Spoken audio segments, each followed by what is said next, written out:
Muy buenas tardes, ¿cómo les va? Vamos a estar hablando de trombofilia hoy nada más y nada menos y con una experta, ¿sí? ¿Cómo es Adriana? Doctora, Hola, Manina, buenas tardes, ¿cómo me- estás? bien, Adriana, que es médica, especialista en hematología y especialmente estuvo toda su vida dedicada a lo que hoy vamos a hablar, que es la trombofilia, ¿no? Preconcepcional, concepcional. La verdad que la verdad, estoy súper contenta de que haya aceptado porque la escuché ya en varios vivos con otros colegas y la verdad que me quedé así, tomando nota y diciendo, wow. Entonces me encanta poderle dar espacio bueno, profesionales como usted que dedicaron su vida a esto, ¿no? Gracias a vos, Manina, por la invitación realmente. Sí, son muchos años, porque primeramente hice hematología general, obviamente, cuando todavía no se había descubierto esta asociación de trombofilia con complicaciones de embarazo. Y sí, más o menos desde el año 94-95 que me dedico a esto, cuando recién surgía en el mundo, empecé a investigar y me empecé a dedicar de lleno. Me dio mucho miedo dejar la hematología general por esta especialidad nueva que surgía, pero fue tomando, digamos, vuelo, conocimiento y podemos ayudar a muchas mujeres hoy en día. Quería bueno, que nos explique, ¿sí? ¿Qué es en realidad la trombofilia, no? Veo que es una palabra con tanto significado y cuando se lo dan a una paciente, cuando le informan eso a una paciente, tiene tanta carga que uno se imagina desde lo peor. En realidad uno siempre se imagina lo peor, ¿no? Son como palabras prohibidas o palabras tabú. Entonces, ¿qué es la Es trombofilia para cierto. empezar a hablar, no? Yo siempre empiezo diciendo que no es una enfermedad la trombofilia, es un Bien. desorden, una tendencia de coagulación, eh, etimológicamente trombo, coágulo, filia, amor. Amor por los coágulos es una tendencia a hacer coágulos, pero en realidad es un desequilibrio sutil de la coagulación que muchas veces no da manifestaciones clínicas, que es frecuente, que el 10% de las personas lo pueden tener, tanto hombres como mujeres, y Ujú. que hoy se lo considera un factor de riesgo. Así como cuando hablamos de colesterol alto, que es un factor de riesgo para enfermedad coronaria, para diferentes problemas, pero no todo el mundo con colesterol alto va a tener una manifestación clínica, lo Claro. mismo pasa con la trombofilia. Del 10% de las personas que tienen trombofilia, algunas van a hacer alguna manifestación clínica y esas manifestaciones clínicas pueden ser un coágulo, que se llama trombosis, en una vena o en una arteria, o cuando va al pulmón hablamos de embolia de pulmón, o también lo que se descubrió en los últimos años es que se puede asociar a complicaciones de embarazo, ya sea Bien. abortos tempranos repetidos o cuando el embarazo se detiene después de la 10ª semana, que hablamos de muerte fetal intrauterina, o algunas complicaciones del último trimestre del embarazo por mala irrigación de la placenta, como Bien. es el parto prematuro, el bebé que crece con bajo peso, que lo llamamos restricción de crecimiento intrauterino, y también los desórdenes hipertensivos del embarazo, como la preeclampsia, la eclampsia, que eso ocurre en la última etapa del embarazo. Bárbaro. Porque uno piensa, está muy relacionado cuando hablamos con las pacientes, ¿no? Que esto nada más ocurre en el primer trimestre o en aquellas que buscan. En realidad, como dejó bien en claro recién, se puede esperar en cualquier trimestre, o puede aparecer este desorden en cualquiera de ellos. Se puede manifestar en cualquier momento del embarazo y de hecho, cuando uno quiere asociar la trombofilia con la causa de la complicación, o sea, con la complicación de embarazo, se asocia más fuertemente cuando hablamos de complicaciones tardías. Es decir, cuando una mujer ha tenido una muerte fetal de más de 10 semanas, un parto prematuro, un bebé de bajo peso y encontramos trombofilia, y vemos una placenta que a veces se puede estudiar en la patología, el patólogo la puede estudiar y ve infartos, trombosis, algunos cambios, esa asociación es muy fuerte. Cuando estamos frente a abortos tempranos, hay muchas otras causas de abortos tempranos repetidos y hay que tenerlas presentes porque cuando nos consulta una mujer que ha tenido 2 o más abortos consecutivos repetidos, uno dice, ¿qué causas puede haber? Una es la trombofilia, pero también las causas endócrinas, los problemas de tiroides, el síndrome metabólico. Muchas veces el aborto esporádico al azar, ese embrioncito se forma mal genéticamente y puede ser que el embarazo se detenga por un problema genético. Pero bueno, es una de las causas que hay que estudiar en conjunto con las otras. Claro, porque, a ver, la mujer cuando consulta que ya tuvo pérdidas y en el primer trimestre, lo primero que dice es ¿por qué no me estudiaron para trombofilia? O sea, es como que va muy relacionado porque pensamos nada más que es en el primer trimestre. Yo le quería preguntar, ¿el desprendimiento de placenta normoinserta también está relacionado con este patrón? Bien, o sea que no solamente la restricción de crecimiento, el sino también el desprendimiento, desprendimiento. que también lo llamamos abruptio placentario, que es cuando la Exacto. placenta se desprende en bloque o casi en bloque, que es una complicación muy severa, tanto con mal pronóstico para el bebé y para la mamá, es una urgencia obstétrica, se puede asociar a un tema de mala irrigación de la placenta por la trombofilia. Bien, entonces, la otra pregunta que es la pregunta que le deben hacer muchísimas veces en consulta es cuando una mujer, ¿no? Tuvo su primer aborto, porque, a ver, ¿cómo estudiar a esa mujer que tuvo recién un aborto? Porque también está el dilema, para nosotros también los ginecólogos obstetras, de, a ver, a todos nos enseñan a partir del segundo, porque uno espontáneo puede tener cualquier mujer, pero resulta ser de que también es tiempo para esa mujer, ¿no? Porque, a ver, es volver a pasar por lo mismo. Entonces, ¿cómo podemos trabajar y llevar tranquilidad a esas mujeres que consultan y te dicen, mira, yo ya tuve un aborto, ¿sí? Vamos a hablar del menor de 10 semanas, así le ponemos un contexto, ¿no? Después podemos hablar del resto. Por Pero ahí es el punto controvertido, ¿no? ¿Qué hacemos con una mujer que está en su primer embarazo y su primer embarazo es un aborto de menos de 10 semanas? Yo se los explico a las mujeres con un dibujito en donde digo, a ver, de cada 100 mujeres que se embarazan, lo esperable es que 15 de cada 100 embarazos terminen en aborto de menos de 10 semanas. Si uno mira a futuro esa mujer y no hace nada, lo esperable es que 12 de esas 15 que tuvieron un aborto, el segundo embarazo sea exitoso y que ese primer aborto haya sido por algo azaroso del embrioncito. Pero es cierto que 3 de esas 15 van a tener un segundo aborto. Y las recomendaciones generales es que entonces uno estudia a las mujeres que tienen 2 o más abortos. Lo ideal sería que de ese primer aborto se pudiera hacer el estudio genético de ese embrioncito. Antes era más complicado porque la única forma era acceder a través de una punción de vellosidades por vía abdominal, que era un estudio cruento, pero hoy muchas veces se puede rescatar el material del saquito embrionario y estudiarlo genéticamente, de tal manera que ahí me abre un abanico de 2 posibilidades.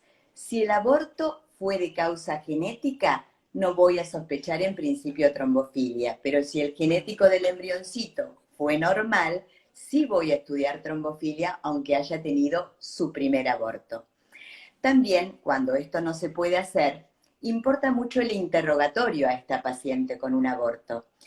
Porque si esta mujer tiene una hermana que tiene trombofilia y ha perdido embarazos, o la mamá, o de pronto hay antecedentes familiares de trombosis, e inclusive algunos síntomas clínicos que a veces parecen inespecíficos, pero la migraña, esas severas con aura, alguna otra patología inmunológica asociada, como puede ser el lupus, la artritis reumatoidea o el Hashimoto, nos orientan, el Hashimoto que es frecuente y que es autoinmune y es muy frecuente, nos abren un panorama para pensar que quizá esa mujer pueda tener una trombofilia adquirida de tipo inmunológico.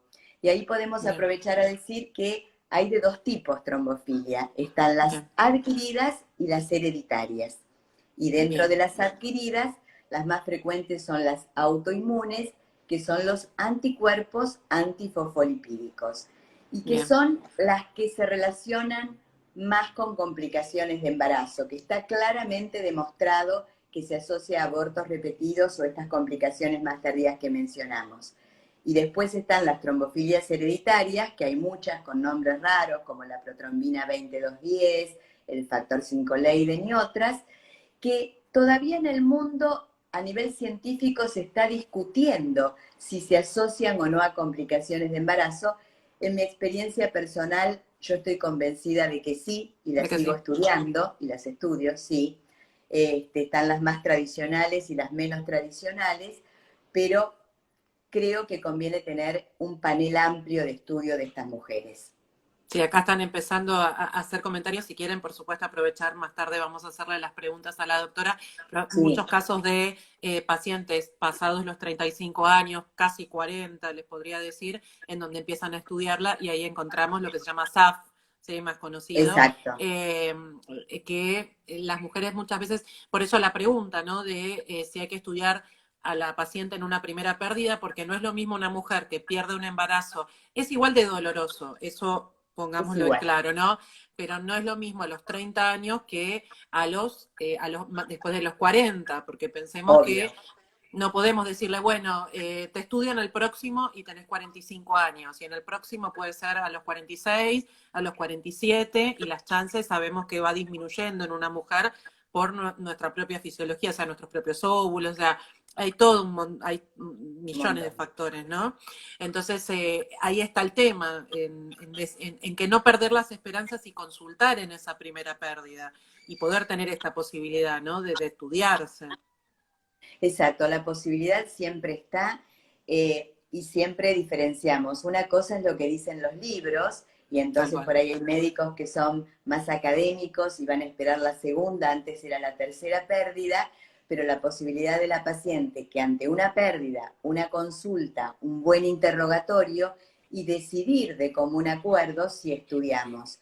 El único inconveniente que puede tener este diagnóstico precoz es a veces la falta de certeza entre la asociación del aborto y la trombofilia, porque la realidad es que estos diagnósticos se hacen por una fuerza diagnóstica que la da el antecedente obstétrico más el laboratorio positivo. Tal Ejemplo, cual. si yo tuve una mujer que ha tenido 3 pérdidas de embarazo y le encuentro 2 trombofilias, una adquirida y una hereditaria, o 3 anticuerpos positivos, la certeza de que esa fue la causa es muy alta. Si yo tengo enfrente una paciente que tiene 38 años, ha perdido un aborto de 7 semanas, no se estudió el genético del embrión, la estudio para trombofilia, tiene un 10% de chance de tener trombofilia. Si le da positiva, yo no le voy a poder decir con certeza fue la causa sí o sí de ese aborto, pero como el riesgo es un poco mayor, le puedo plantear hacer un tratamiento profiláctico preventivo. Y uno en medicina, siempre decimos, quiere tratar lo justo, pero a veces puede tratar de menos o puede tratar de más. Y eso hay que ponerlo en la balanza. Tal ¿Qué cual, tal efectos cual. adversos puede tener el tratamiento? Que en general estos tratamientos son muy bien tolerados versus la pérdida de un nuevo embarazo, y se decide charlando hoy con la paciente, con la pareja, con su médico obstetra, si frente a un solo aborto y una trombofilia queremos hacer medicina preventiva y dar medicación profiláctica, se puede hacer teniendo en cuenta todo esto. Tal cual. Me ha pasado en los últimos años bueno, de la residencia, cuando estaba haciendo la residencia en gineco-obstetra, que precisamente había muchos laboratorios negativos para todo lo que recién estábamos hablando, ¿no? Las pruebas de SAF y demás. Sin embargo, muchas pacientes se sometieron a este tratamiento, aceptaron, obviamente previamente se les informa, como bien explicó recién, se les explica todo esto y llegaron embarazos a término. Y uno dice, ahí es donde está nuestro dilema entre todo lo que la estante, como se dice vulgarmente, la estantería se nos cayó toda. Porque, Totalmente. a ver, los libros decían que no, los estudios decían que no, pero esto no quiere decir que funcione en todos los casos, vamos a aclararlo también esto, pero hay como un cierto sesgo en todo esto que algún día entenderemos por qué, ¿no? Que creo. Sí, yo creo que en lo que me ha pasado a lo largo de los años, porque obviamente al principio empezábamos a tratar con diagnóstico, después nos animábamos a tratar, la paciente por ahí tenía 6, 7 pérdidas de embarazo y uno hacía el tratamiento y le iba bien. Lo que puede estar pasando es que con los años se van descubriendo y agregando nuevos anticuerpos y nuevas Claro. trombofilias, entonces no son los mismos estudios que se hacen hoy que se hacían hace 20 años. Entonces uno lo que asume es que muchas pérdidas de embarazo puede haber un mecanismo de hipercoagulabilidad y de inflamación a nivel del endometrio, a nivel de esa placenta que se está formando, y que en definitiva el tratamiento que damos, que puede ser aspirina, heparina, después eso lo conversamos, Ujú. puede ser beneficioso para muchos diferentes marcadores de coagulación y que se van a seguir descubriendo. Tal cual. Esto es tan dinámico la medicina. Bueno, hoy lo estamos viendo hoy en día con, bueno, con Con todo el el tema tema del del COVID, COVID, ¿no? las verdades de Tal, hoy no son las verdades de mañana, y así, con tal cual. 24 horas de diferencia. Lo Con que pasa es que es trombofilia nos pasa. tal cual. Lo que pasa es que, bueno, uno que está de este lado del mostrador no lo entiende porque lo estudió, pero es algo también una responsabilidad nuestra decirles a todos del otro lado que esto no es por más que estemos en la era digital, no tiene todo un tiempo, ¿sí? Tiene todo para desarrollar una vacuna, para desarrollar un medicamento. Lo que pasa es que vivimos tan al día que Sí, a la medicina se le exige mucho más del tiempo que necesita. Y muchas en veces la necesita mucho consulta tiempo. diaria, la paciente se adelanta a lo que está escrito en los libros y el tiempo de fertilidad de la paciente es hoy. Y esto Tal pasaba cual. hace 20 años con menos herramientas y nos sigue pasando hoy. Entonces es ahí donde el criterio clínico, la experiencia, lo que vamos aprendiendo en el día a día de nuestras propias pacientes nos ayudan a ayudarlas, tal cual.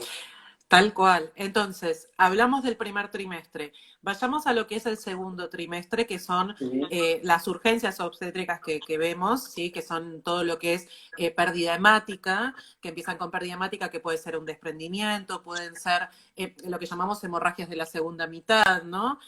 Ahí las pacientes que transitan este tipo de patologías en el segundo trimestre, en un próximo embarazo, ¿uno amerita que las estudie también o soy más depende, cauta? no, si estamos hablando de que la paciente tuvo una pérdida fetal de más de 10 semanas o un bebé de bajo peso, un parto prematuro, un desprendimiento de placenta, amerita ser estudiada con un solo episodio, y eso sí Bien, está escrito en los libros, tal eso cual. sí. Lo ideal es estudiar a estas mujeres, lo ideal, fuera del embarazo, ¿sí? Después y antes, digamos, cuando ya tuvieron el episodio, cuando van a consultar para antes de buscar un nuevo embarazo. Pero en la realidad, en la patología del segundo trimestre, hoy recibimos consultas de ese embarazo en curso complicado. Suponte una paciente que está cursando la semana 26 y el obstetra ve que en la ecografía el bebé no viene creciendo bien, que le hace el estudio que se llama Doppler para ver la irrigación de la placenta y viene alterado. Entonces no va a esperar, muchos obstetras nos derivan en ese momento a la paciente. Uno puede hacer los estudios de trombofilia, muchos de ellos se hacen en el embarazo y algunos están en pocos días, y se la trata en ese embarazo, obviamente para rescatar ese embarazo. Eso Tal cual. intraembarazo. Sí, Tal cual, porque hay que aclarar también que, por ejemplo, la restricción de crecimiento intrauterino, también hay otras causas, además de esto, pero con por los antecedentes de la supuesto, paciente, uno puede, hablamos cuando tienen antecedentes, porque por ejemplo la hipertensión, ¿sí? Algunas patologías metabólicas lo pueden dar, pero por eso siempre es importante, y esto es algo que está bueno que recalquemos, los antecedentes de la paciente pesan tanto, porque a veces uno cuando les plantea la situación, o sea, cuando nos plantean la situación en una pregunta, detrás de esa pregunta hay tantas más preguntas que hay que hacer, que por eso es súper totalmente. importante que consulten fuera de lo que es el embarazo, después, por Es lo ejemplo, si ideal. tuvieron una pérdida, tal cual. Eso es Acá, lo ideal.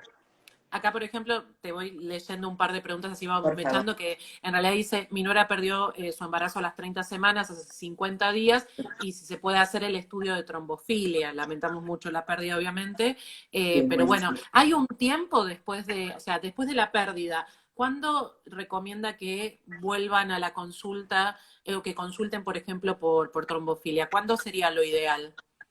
Bueno, antes se decía que había que esperar 2 meses desde la pérdida de embarazo, desde la complicación o el parto para estudiar. Y de hecho hay algunos estudios de trombofilia, unos poquitos, que hay que esperar 2 meses, que son la proteína S, C y antitrombina 3, porque si Mm, no dan falsamente alterados por los cambios hormonales. Pero bien, el resto de los estudios, las trombofilias hereditarias y los que llamamos anticuerpos antifosfolipídicos, se pueden estudiar cercano al aborto, la pérdida fetal o el parto, e inclusive también durante el embarazo, porque las trombofilias genéticas hereditarias no van a cambiar por más que la paciente esté tal cual. embarazada.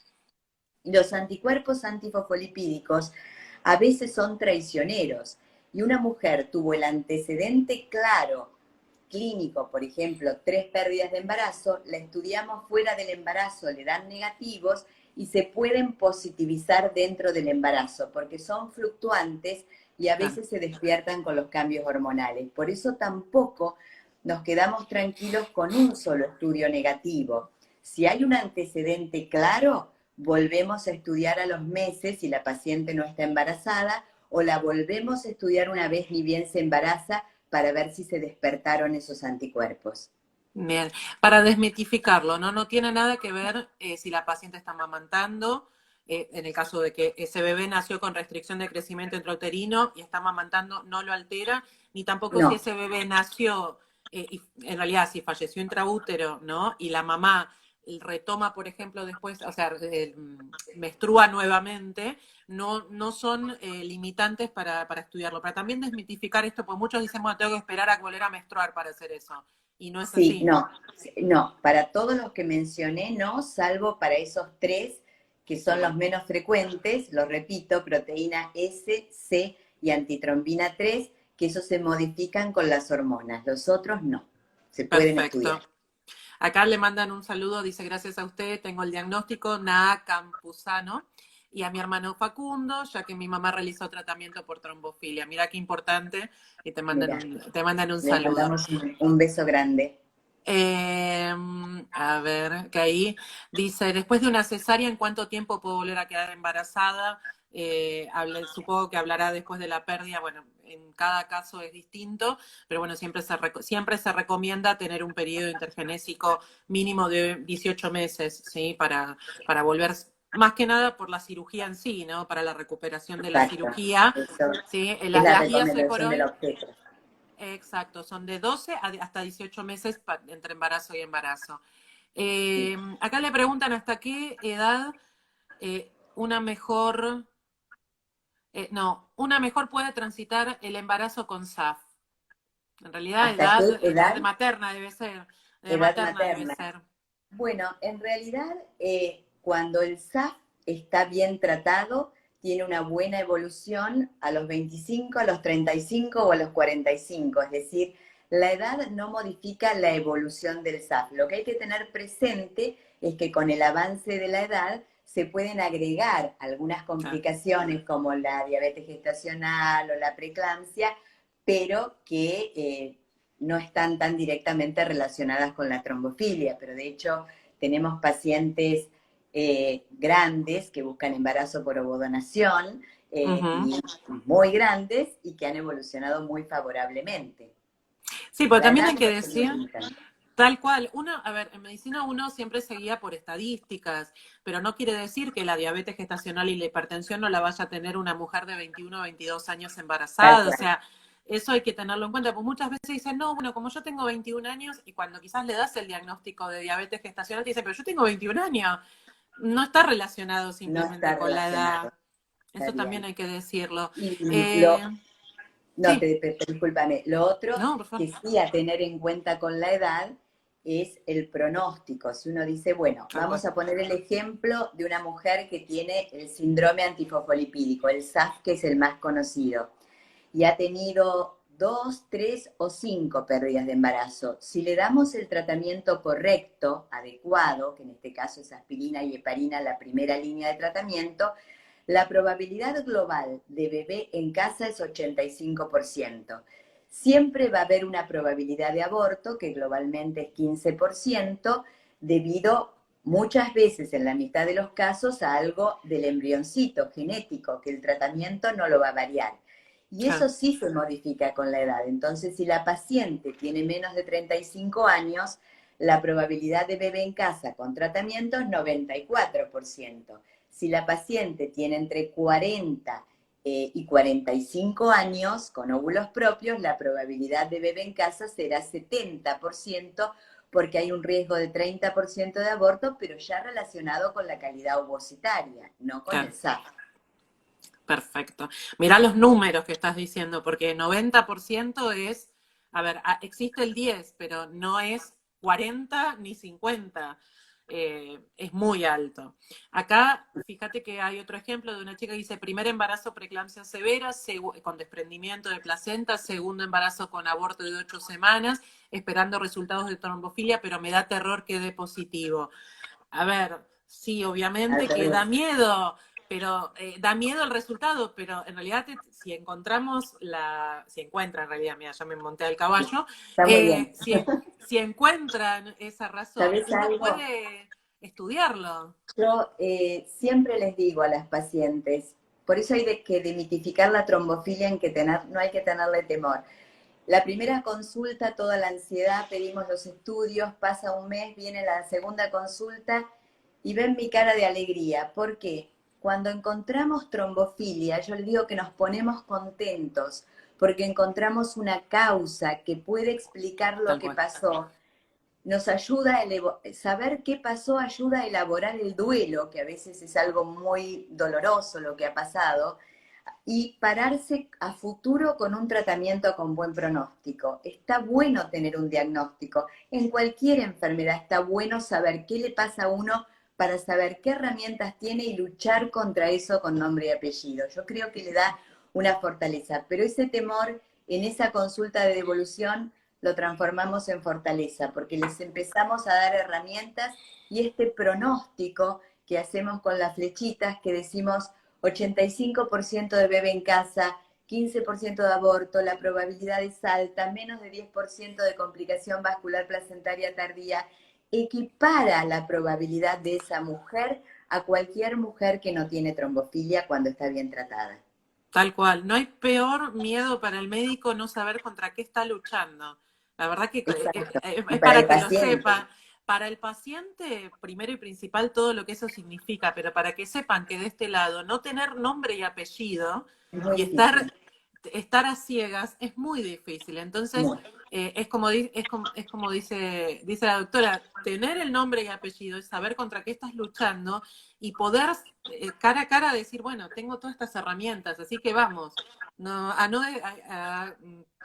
a Julieta, a no tenerle miedo. Acá un mensaje hermoso que te mandan, Luciana, que dice, gracias Adriana, tengo a mi hijo después de 3 pérdidas avanzadas, le debo mi vida y una escultura de chocolate, te dicen, mirá. Mi amor. Te van a hacer una escultura Luciana, de chocolate. beso. Bueno, acá otro mensaje dice, me hizo un estudio de trombofilia, me dio negativo, perdí un embarazo a las 6 semanas y tengo lupus. ¿Se podría saber si fue la causa el lupus o la trombofilia? Mi miedo es intentarlo de vuelta y que vuelva a suceder. Acá también tenemos el miedo. Este es un diagnóstico, es la pregunta, el caso es interesante, o sea, el lupus eritematoso sistémico es donde se descubrió, en mujeres con lupus se descubrieron estos anticuerpos antifosfolipídicos. Puede estar pasando que el aborto se deba a estos anticuerpos y que estén escondidos, entonces probablemente si hay un estudio negativo hay que insistir y repetir un segundo estudio o eventualmente repetirlo embarazada o hacerlo en un laboratorio específico de hemostasia, porque hay que hacerlo en laboratorios especializados estos análisis. Entonces, el lupus es para tenerle atención a descartar que no vaya a tener estos anticuerpos. Igual sus médicos lo van a valorar y lo van a pedir seguro. Obvio. Bueno, acá Luciana te dice, confíen en Adriana Chica, que es la mejor profesional de Argentina. Ay, gracias. Gracias. Eh, Paciente con sobrepeso y trombofilia. Sí. ¿El sobrepeso afecta en todo este proceso? Y afecta como en todo, es un factor de riesgo agregado que obviamente puede acompañarse de otras complicaciones, no es lo ideal. Si podemos bajar de peso antes de buscar embarazo y descartar el síndrome metabólico o tratarlo, sería fantástico. La realidad es que no siempre es fácil y muchas pacientes se embarazan con un peso poquito por encima del que deberían tener. Igual el tratamiento se puede dar, a veces uno tiene que ajustar ese tratamiento al peso, entonces la dosis de heparina se adecúa al peso de la paciente y Tal cual. tiene un buen pronóstico Bien.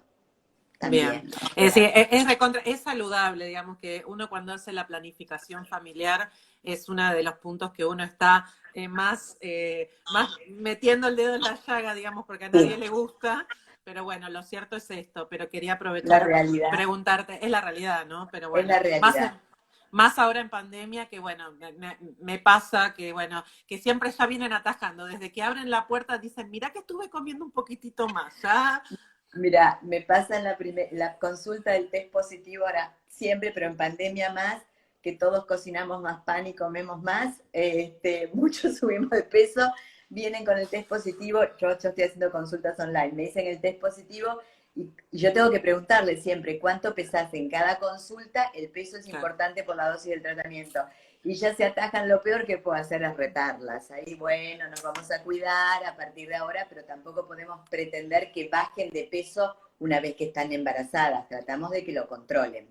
Totalmente. Y si no pedir, a ver, pedir ayuda, el tema no es, como siempre decimos, no es que vayan a restringir o que vayan a, bueno, se prohíbe todo, no, al contrario, es aprender a comer. De hecho, creo que Totalmente. después de la pandemia, creo que durante y después de la pandemia, si los licenciados en nutrición no tienen trabajo, no sé Es quiénes, porque verdad. la verdad Por es eso ter- ese punto es importante de lo que hablas para mencionarlo del trabajo en equipo. El trabajo en totalmente. equipo siempre es importante, pero en estas pacientes es fundamental. El obstetra como médico de cabecera, el ecografista que va a hacer el seguimiento de medicina fetal, el endocrinólogo, el nutricionista, el hematólogo. Trabajamos muy codo a codo todo el embarazo y así la paciente se puede sentir, digamos, como contenida. Contenida, tal cual. Acá te Totalmente. mandan colegas, Jorge Hammer te manda un saludo, un beso grande Jorge para el Hammer está doctor. presente, qué honor. Vamos a mandarle un gran cariño y nuestros respetos porque es Es un un grande. excelente ecografista especialista en medicina fetal. Así que un honor que nos esté viendo, Vanina. No, además, yo, ni hablar, yo lo vi, bueno, con una colega mía, con Lucianita Pisa, que le mando un saludo, que también, viste, cuando, a ver, ustedes son esos referentes para nosotros que uno se sienta y disfruta de escucharlos, porque es así, porque nosotros que Bueno, somos, nosotros que todavía nuestra experiencia es esto, así chiquitita, uno aprende de esto, porque a ver, esta es la idea, que en estos vivos no solamente la gente, sino bueno, si uno no disfruta haciéndolos, no, no y se nota podría que los directamente. disfrutás y es Además, maravilloso todos los temas que estás tocando y los especialistas, porque desde que nos conocimos a través de este medio te sigo y la verdad que disfruto mucho los vivos y aprendemos todos, porque aprendemos de otras totalmente. especialidades que a veces no tenemos tiempo de leer o de actualizar. Mira, si hay algo que la pandemia hizo fue juntarnos a un montón de colegas, ponernos, Sí, conocernos, pero como hay muchos que ni siquiera los conozco en persona, pero es como si lo hubiese conocido, como si los hubiese conocido de siempre. Y la otra cosa es después todas las reuniones y todas las cervezas, vinos que prometieron entre colegas, nos sí, vamos a juntar supuestamente. es Así que la los estamos paradoja de la esperando. pandemia. Tal cual. Seguimos, bueno, acá la doctora Fernández Natalia también te mando un beso Un grande. beso para Natalia. Creo que me Eh, vivo con ella. Ahí estamos. A ver, tuve preeclampsia, trombosis negativa, ¿puedo tener el próximo embarazo también preeclampsia? A ver, la preeclampsia puede tener una recurrencia. Hay pacientes que una vez que tuvieron, el riesgo de volver a tenerla es mayor. Eh, Uno tendría que ver ese estudio de trombofilia, digamos, que le han pedido, si dio claramente negativo. Por ahí lo que decía es repetir la parte de los anticuerpos una vez que se embarace para definir si no se despiertan. De todas maneras, seguramente por el antecedente de preeclampsia, en un próximo embarazo está indicado la toma de aspirina. Le van a dar aspirina 150 miligramos como un preventivo y su obstetra la va a seguir muy de cerca para ver si algo más puede ir haciendo. Tal cual. Bueno, Virginia Iglesias dice, gracias a usted, llega mi diagnóstico de SAF. Y otra enfermedad también que tiene nombre dificilísimo, que es el von Willebrand, ¿sí? Que cada vez hay más, se ve más en la práctica. Antes era, me acuerdo, Estaba casos aislados. subdiagnosticado. Sí, ¿no? Estaba Ahora como que apareció más. Podemos dedicarle 2 minutos al von Willebrand porque Obvio. mucha gente pregunta. En realidad, el von Willebrand es una tendencia inversa, es una tendencia a sangrar más. Que estaba subdiagnosticado, siempre existió. Puede ser de origen hereditario o puede ser adquirido. En el origen hereditario son las personas, hombres o mujeres, que por ahí sangran por nariz de chicos, que tienen sangrados por nariz que paran en la adolescencia, moretones fáciles, a veces menstruaciones abundantes, a veces le han sacado una muela y han tenido un sangrado mayor y por ahí no sangraron en una operación de apéndice. ¿Por qué?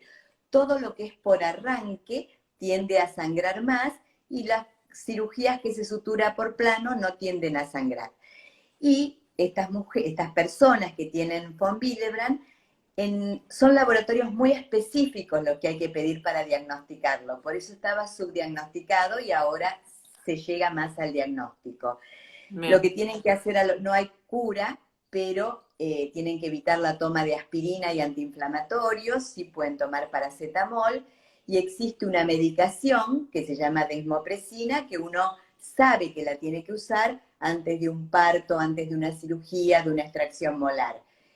A veces está el antecedente familiar de un hermano que sangraba por nariz de chico. Es un diagnóstico que se hace con el interrogatorio. Bien, perfecto. Más claro, imposible. Fíjense las veces que dijimos la palabra interrogatorio, que para nosotros se llama anamnesis, y que en realidad, para que sepan, ¿no? Nosotros lo llamamos anamnesis, eso, pero qué importante es hablar con el paciente, que el paciente cuente, escuchar. Es increíble. Bueno, acá siguen los halagos. Mira, Nati que dice, con diagnóstico y tratamiento, gracias a la doctora llegó mi hijo. Gracias, Adriana, por ayudarnos. Excelente explicación. Me recomendaron mucho a la doctora. Te digo que abras la agenda más amplia, porque después de esto vamos a... De 8 a 10. Contáctenla. Después de 3 pérdidas me diagnosticaron trombofilia. Gracias, Adriana, por guiarme con mi bebé Bauti. Nos dice Silvanlo. No, está el nombre... gracias, Adriana. Camila tiene 9 y es una niña feliz. ¿Sí? Otro de los mensajes que te llegan. Un beso. Romy Suárez acá decía, Adri, te adoramos, gracias por cuidar a mis trillizos. Me muero. Hemos tenido trillis y cuatrillizos con trombofilia. Mira. Que tienen 20 años, deben tener los cuatrillas. Los cuatrillizos, mira. Sí. A ver, vamos a seguir con las preguntas. Tengo trombofilia hereditaria y SAF. En todos los embarazos que tendré se indica tratamiento con heparina. Estoy de 23 semanas, está con heparina, pero venimos 10 puntos. O sea, también no nos vamos a meter en el tratamiento de ella en puntual, ¿no? Pero, pero en general sí, está con heparina, está perfecto, seguramente todo va a andar bien. Y al tener la doble trombofilia hereditaria y adquirida, lo más probable es que todos sus embarazos sean tratados. Perfecto. Acá justo el doctor, nos había puesto, el doctor Jorge nos puso siempre lo hubo. Sí, seguramente, bueno, sí, con Willebrand siempre lo hubo. Sí, pasa que, bueno, siempre nos llamaba la atención a nosotros, por lo menos a mis compañeros y a mí, porque de repente lo empezamos a escuchar y era como una patología que estudiamos en la facultad, pero... nada, empezamos a ver cada vez más casos. Y hoy sí, hoy es muy frecuente. Bueno, en el consultorio odontológico, los odontólogos conocen muy bien al von Willebrand porque a veces complica la cirugía odontológica, pero es una patología que ni siquiera tampoco llamo enfermedad, es un rasgo de coagulación, es frecuente, tiene solución desde en el momento de la complicación. Y algo que siempre me preguntan las pacientes, porque en el primer interrogatorio sale estudiar trombofilia y estudiar von Willebrand, en algunas, ¿no? Von Willebrand. Vienen con el diagnóstico y les digo, tenés trombofilia, tendencia a coagular más. tenés von Willebrand, tendencia a sangrar más. ¿Cómo? Me dicen. ¿Cómo tengo las dos tendencias? ¿Puede ser? Sí, totalmente, porque cada una molesta en un lugar diferente. El von Willebrand molesta en ese sistema que hablamos, el sistema plaquetario de las plaquetas, la función de las plaquetas. Y la trombofilia molesta en otro lugar de la coagulación. Entonces, una no equilibra a la otra. Entonces, también nos reímos en el consultorio porque tratamos de hacer todo lo más liviano. Le digo, todo tiene solución. En el embarazo te licúo la sangre, te coagulo para el parto y te licúo después del parto. Todo tiene solución, en realidad. Son momentos para actuar con las medicaciones. Tal cual, tal cual. Bueno, pero escúchame, recién cuando hablabas de los cuatrillizos, a ver, si una paciente con trombofilia logró tener cuatrillizos, ¿sí? Esto, a ver, la idea es que después de ver este video, todas aquellas que tienen esas dudas y dicen, ay, podré, ay, no me animo, que se animen, ¿sí? Que hay solución, que hay tratamiento, y que consulten, que no se queden con, ay, no, pero tengo miedo, porque ya consultando es el primer paso Y para sacar poder una llegar a ese carga sueño. importante. Tal cual, Y tal lo cual. otro para transmitirles, aparte del buen pronóstico, porque seguro que hay mujeres que por ahí nos están viendo que tienen trombofilia diagnosticada y han hecho la primera línea de tratamiento del SAF, que es la aspirina y heparina, y por ahí no les fue bien y perdieron un embarazo aún con tratamiento.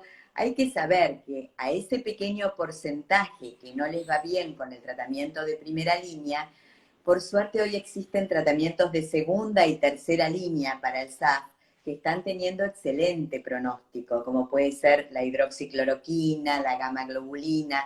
Entonces, cada caso se analiza en particular y nos abre probabilidades de tratamiento con mejor pronóstico. Perfecto, entonces tenemos muchos tratamientos, siempre guiando a la paciente, conociéndola, ¿sí? Y no solamente porque todos nos quedamos con la heparina, ¿no? Como que es... Ya no si es la, todo heparina, solo heparina, no es siempre. En muchos casos sí, porque sigue siendo el tratamiento de éxito en el 85% de los casos, como dijimos. Cuando en ese 15 es un problema que no alcanzó el tratamiento, descartamos lo genético, que es una causa importante de abortos, descartamos lo genético o el bebé, por ahí una paciente con heparina, tuvo un bebé en la semana 32, todo bien, nació, pero fue más chiquito, entonces en un próximo embarazo queremos mejorar ese peso y ese pronóstico.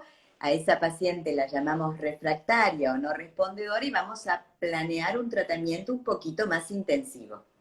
Bien.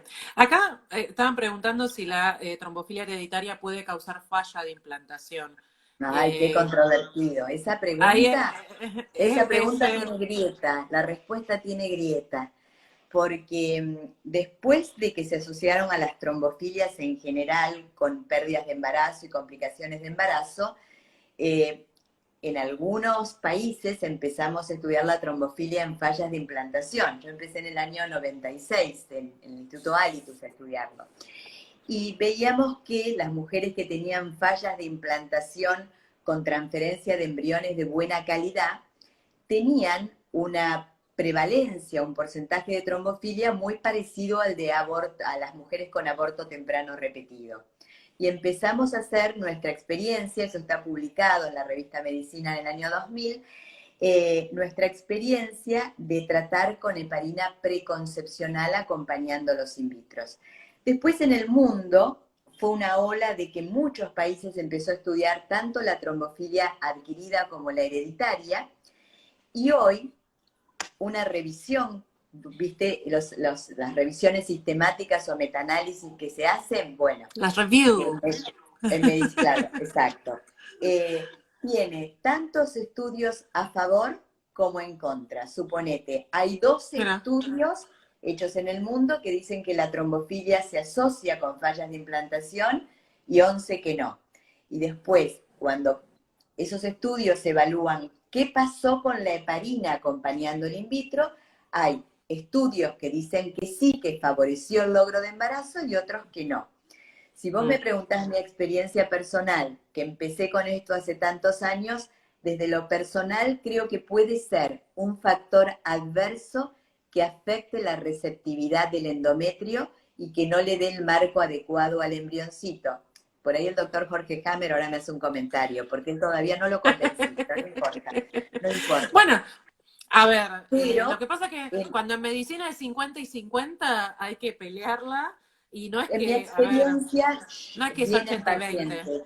Hay doctores de fertilidad que derivan a la paciente a estudio de trombofilia después de falla de implantación con embriones de buena calidad, y en ese caso uno puede probar la terapéutica con heparina o inmunorreguladora, y bueno, los estudios tardan años en evaluarse. La última palabra Es no está dicha. tal cual, tal Entonces, cual. cada equipo puede estar a favor o en contra. Y la paciente tiene que decidir de alguna manera si siempre va a seguir a su médico de cabecera, que es su doctor de fertilidad en este caso. Tal ¿Sí? cual. Bien. Por eso, es súper importante, era lo que hablábamos al principio, ¿no? Que las pacientes nos llegan más rápido de que lo que llega a la medicina. Entonces ese es nuestro desafío, ¿no? Como médicos ir un poquitín, es difícil estar más adelante que la paciente. Sí, es Cuesta, difícil y hay es que difícil. animarse. Bueno, Tal. sí, yo he sido una de esas que va un poquito más adelante. A veces Eso no es es lo muy genial. visto en las sociedades científicas, eso a veces se mira así de costado, pero alguien tiene que ser el primero y bueno, tratamos de ir publicando y presentando nuestros resultados médicos, que eso lo hemos hecho, inclusive con el uso de gamma globulina también, porque ha abierto la posibilidad que una vez que hemos demostrado su efecto, también abrir la posibilidad que las obras sociales cubran esa medicación, porque necesitamos Bien, demostrar los resultados para que eso después entre en el plan médico obligatorio y la paciente esté cubierta con medicaciones que son caras. Nos cuesta mucho en Argentina hacer medicina asistencial, investigación clínica y escribir artículos. totalmente. Nos cuesta horrores porque no tenemos Sí. el tiempo ni los medios, pero los fines de semana lo vamos haciendo, lo vamos haciendo. Encontraremos el hueco, encontraremos como Lo, siempre. lo Acá encontramos. justo preguntaban qué era la gamma globulina.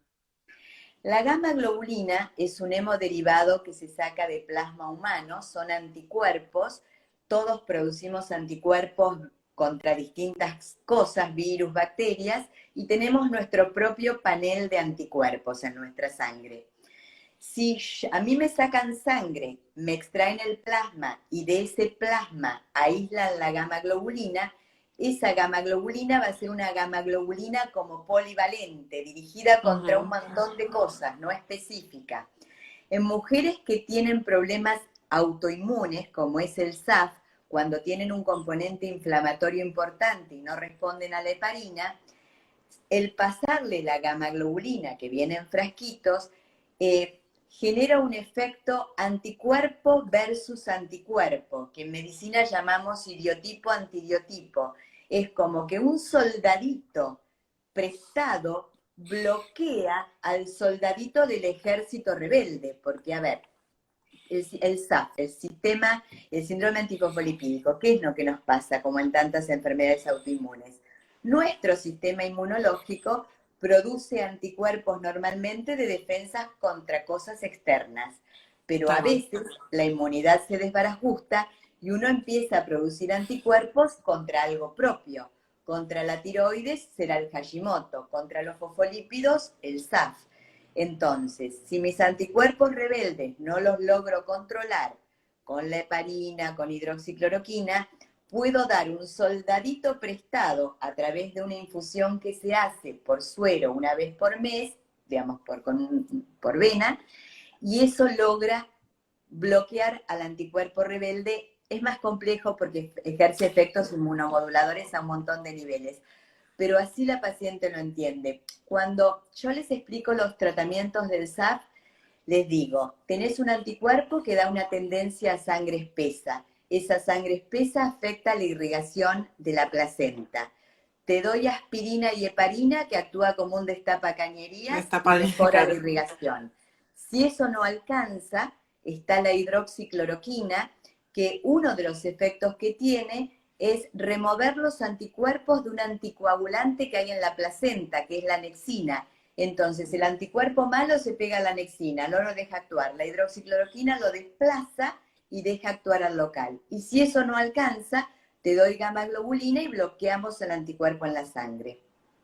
Es interesante verlo Es, fácilmente de esta es una manera. lucha, claro, es una lucha, es ir viendo, ¿sí? A cada integrante, ¿no? Porque vos hablás de soldados, vos hablás de había un comentario recién que pasaba que decía tantos médicos, tantas distintas, lo que les decimos a veces a las pacientes o demás. Es un tema tan complejo, ¿sí? Que acá, bueno, vos lo explicaste de una manera tan simple, pero es mucho más complejo y cada paciente es un tomo aparte, ¿sí? Un capítulo Claro, aparte de todo eso. Entonces, a veces las generalidades, por eso es tan importante la consulta. Otro tema exacto. también que, a ver, nos quedan 10 minutitos, se fue volando, Laura, te digo, para mí por lo Qué menos se fue rápido, volando. qué rápido. Se fue volando. Hay otra cosa otro mito, digamos, que esto quiero compartirlo, ¿no? Porque en realidad la vía Ujú. obstétrica, la vía de finalización de un embarazo, también se trabaja en equipo, porque no es simplemente del obstetra en este caso, ¿sí? Todas las pacientes con trombofilia que logran llegar al tercer trimestre, es como que trombofilia igual cesárea. No, ¿Qué viste en tu no, trombofilia igual práctica? cesárea no. Sí, Desmitifiquemos un poco esto. a ver, la vía de parto la elige el obstetra, el hematólogo se va a adaptar a lo que decida el obstetra. Si yo tomo estadísticamente las muchas pacientes que vi en estos años, que lo tenemos todo analizado, la realidad es que el 80% son cesáreas y hay un 20% de parto normal. Por supuesto que hay obstetras de alto riesgo, si yo separo por obstetra, por ahí la indicación del obstetra de alto riesgo, y es súper respetable, muchas veces, casi 100% puede ser una cesárea, también depende del antecedente. Y muchos Obvio. obstetras son más del parto normal. Entonces, la vía del parto la elige el obstetra, por supuesto que además de las indicaciones obstétricas puramente de una cesárea, como una placenta previa, la hipertensión y Obvio. demás, lo de la trombofilia lo que condiciona un poquito es el tipo de antecedente y cómo evoluciona ese embarazo, que ese bebé venga creciendo bien, que el Doppler esté bien, que la paciente no esté hipertensa, qué tipo de antecedente y qué tipo de trombofilia. Lo que en general tratamos es que sean partos medianamente programados, entre comillas.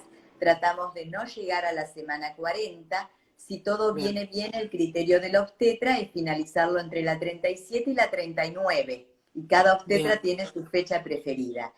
Lo importante es poder, si se puede, que generalmente sí, es suspender la heparina a tiempo. La aspirina se suspende en la semana 35. La 35. heparina con 20, sí, 35.